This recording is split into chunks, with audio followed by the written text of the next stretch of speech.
kind of days that don't happen that often, where everything just seems to be perfect. The car just feels spot on. You know, you don't really have any big complaints. So that was very enjoyable. There's a lot more to learn for sure. I mean, this is natural. Everyone, also today in the race with the tires, like how they are behaving, and yeah, for sure we'll look into detail. You know, what we can try and improve. But I also know last year this was a very strong track for us. There will be tracks where probably we will be a bit weaker. And in general, I think over one lap, for sure, it's a lot closer. So there will be tracks that maybe you have to start a bit more further back, and that compromises your race naturally anyway. Yeah, I'm pretty pleased, pretty happy. You know, I think it's been a great result for the team, and very satisfied with that.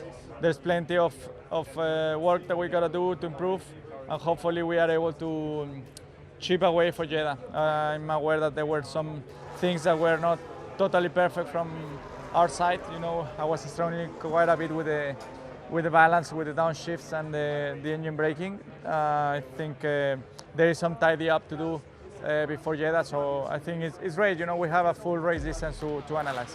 Yeah, very happy. You know, when we were at the car launch, I remember telling you, this year I wish I had a car to overtake and not to defend. And last year I spent my whole year defending. We arrived to the first race and I am attacking and making overtakes, which makes me happy. It's been a while since I've been on the move, you know. It was impossible to drive properly.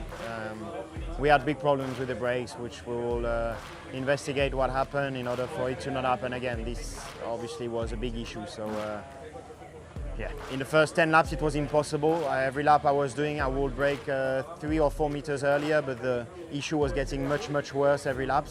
So every time I was basing my feeling on the previous lap, but in the meantime, the issue was a lot more. So I will get there and I will lock up like crazy again. So it felt really bad, and then it stabilized, but in a place that was completely out of the proper window.